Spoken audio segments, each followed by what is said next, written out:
Bonjour Ange. Bonjour Teresa. Peux-tu nous parler des conceptions rivales de l'élection de la grâce et de la prédestination? Merci pour l'orientation. Il existe effectivement parmi les hommes au sein de l'Église plusieurs conceptions rivales de l'élection de la grâce et de la prédestination. Vous savez, je vous l'ai souvent dit, euh, la prédestination des élus de Dieu au salut selon le bon plaisir de la volonté de Dieu. Euh, Ce sont des choses que l'œil n'a point vues, que l'oreille n'a point entendues et qui ne sont point montées au cœur de l'homme. Dieu nous les a révélées. Ce sont des choses que Dieu a préparées pour ceux qui l'aiment. Il les a révélées par l'Esprit, par sa parole, afin qu'elles soient pour nous une consolation éternelle, une bonne espérance et un puissant encouragement. Le diable, en fait, a horreur qu'on vous entretienne de ces choses. Donc, soit effectivement, il va utiliser les hommes pour taire le sujet, pour qu'effectivement, on n'en parle pas du tout. Ou alors, il va, parce que les choses sont si évidentes, on n'invente rien, la prédestination, vous retrouvez ces expressions dans les Écritures, il va se débrouiller pour entendre le sens. D'où donc les conceptions rivales. Donc, à côté donc de la prédestination, selon le bon plaisir de la volonté de Dieu, qui est la conception biblique, il y a un ensemble d'autres conceptions de la prédestination et qui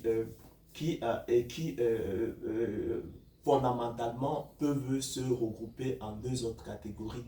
C'est la prédestination selon la préscience divine et puis la prédestination salvifique universelle. Donc on a, disons, schématiquement, on a trois conceptions rivales de l'élection de la grâce et la prédestination.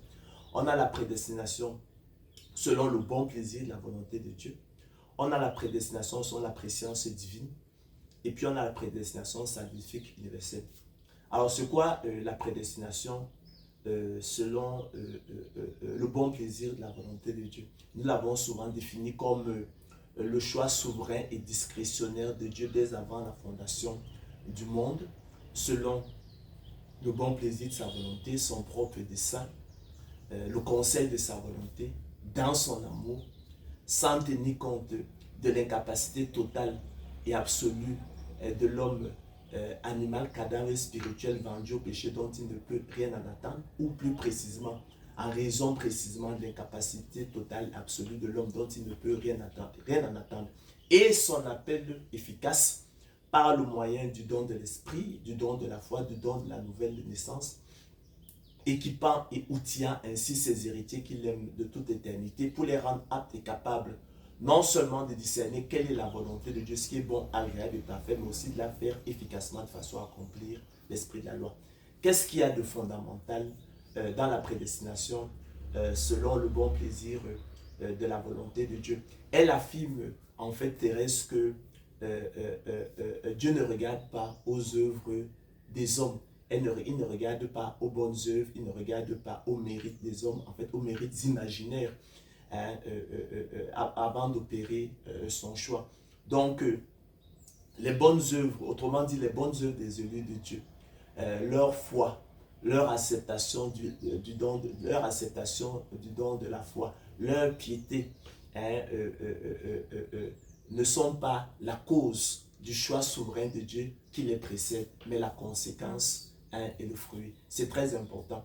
Donc, dans la prédestination, selon le bon plaisir de la volonté de Dieu, on affirme que l'idée centrale, c'est de dire que la foi, l'acceptation du don de la foi, les bonnes œuvres des élus de Dieu, n'entrent nullement en ligne de compte dans le choix souverain de Dieu qui les précède. Elles ne comptent nullement dans le choix souverain de Dieu qui les précède. Autrement dit, elles n'en sont pas la cause, mais la conséquence et le fruit. En fait, elles n'existaient pas. Comment Dieu pourrait se fonder sur des choses qui n'existent pas? Il va donc se fonder sur le bon plaisir de sa volonté. Dans la prédestination selon la préscience divine, on dit que Dieu va se fonder sur sa préscience, c'est-à-dire la connaissance infaillible qu'il a de l'avenir du monde, de l'humanité, tout chose dans le moindre détail. Donc la faculté qu'il a de connaître les choses à venir.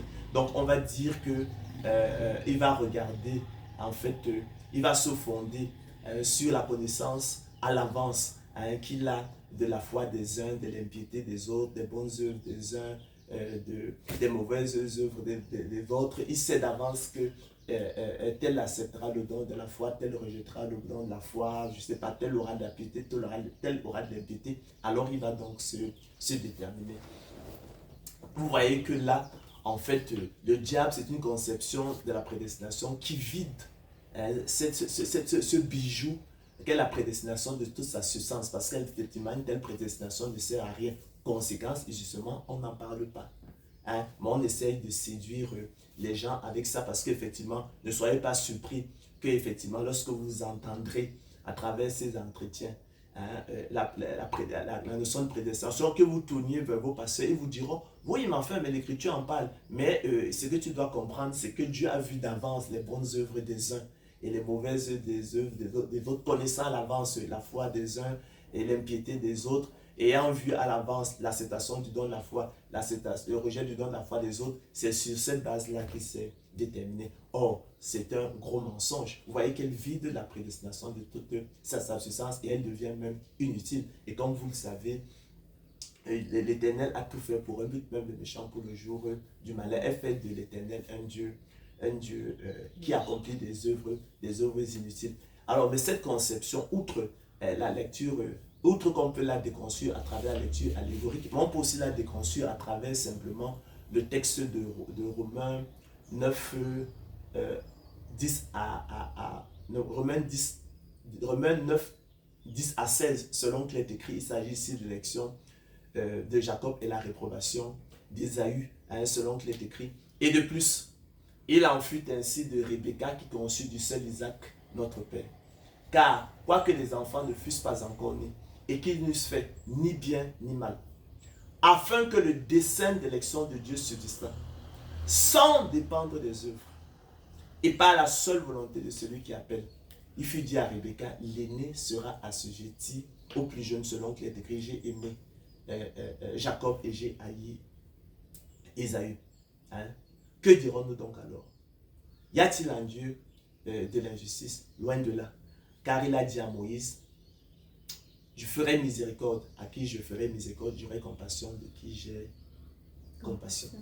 Ainsi donc, cela ne dépend ni de celui qui veut, de celui qui court, mais de Dieu qui fait miséricorde. Vous voyez que il n'est pas dit qu'afin que les desseins, il n'est pas dit qu'afin que la préscience divine soit manifeste. Il a été dit non, mais il dit afin que le dessein d'élection de Dieu subsista sans dépendre des œuvres et par la seule volonté de celui qui appelle. Et plus bas, il y a un procès pour injustice qu'on semble vouloir faire à Dieu. Procès pour injustice, c'est parce que ici, on accuse la prédestination selon le bon plaisir de la volonté de Dieu, d'avoir quelque chose d'injuste parce qu'elle ne regarde pas aux œuvres. D'accord? Donc, on comprend parfaitement que la prédestination biblique est selon le bon plaisir de la volonté de Dieu. Parce que si c'était selon la préscience divine qui regarde aux œuvres, on pourrait évoquer le problème d'injustice. Donc, vous voyez qu'à l'épreuve du feu de l'Écriture, on peut renverser ça et dire qu'effectivement, ce n'est qu'un mensonge. Et puis la troisième conception, celle qu'on retrouve dans l'Église catholique romaine, on l'appelle la prédestination salvifique universelle. Et dans cette conception, en déclarant que tous sont prédestinés, tous existent sous le signe de l'amour, et que personne n'est réprouvé, il nie en fait le choix souverain et discrétionnaire de Dieu dès avant la fondation du monde, ainsi que son appel efficace. Il nie en fait qu'il y ait des élus. Or, vous savez que cette notion-là revient partout dans les Écritures et qu'on ne sait même pas le livre de l'Apocalypse, que leur nom a été écrit dès avant la fondation du monde. Donc, ça ne tient pas debout. Et on peut, lorsque l'on prend également Romains 8, 28, démontrer effectivement que ce n'est qu'un mensonge selon qu'il est écrit. Nous savons du reste que toute chose concourt au bien de ceux qui aiment Dieu, de ceux qui sont appelés selon son dessein. Car ceux qu'il a connus d'avance, il les a aussi prédestinés à être semblables à l'image de son Fils, afin que son Fils fût le premier-né entre plusieurs frères. Et ceux qu'il a prédestinés, il les a aussi appelés. Et ceux qu'il a appelés, il les a aussi justifiés. Ceux qu'il a justifiés, il les a aussi glorifiés. Donc, chers frères et sœurs, c'est le même groupe de personnes qu'il a connus d'avance, prédestinés, appelés, justifiés et glorifiés, à savoir les élus de Dieu et personne d'autre.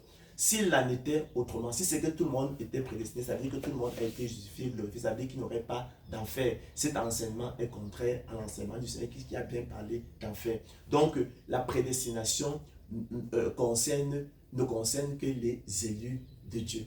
Donc, la prédestination salvifique universelle n'a aucun sens. Voilà les trois conceptions.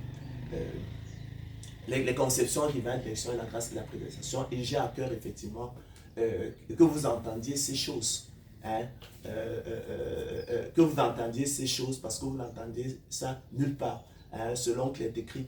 Et comment croiront-ils en ceux dont ils n'ont pas entendu parler, et comment croiront-ils en ceux dont ils n'ont pas entendu parler? Et comment en entendront-ils parler si personne ne prêche? Et comment y aurait-il des prédicateurs s'ils ne sont pas envoyés? Voilà, Thérèse, ce que l'on pourrait dire sur les conceptions rivales de l'élection de la grâce et de la prédestination. Merci, Ange. Ben, c'est moi qui te remercie, Thérèse.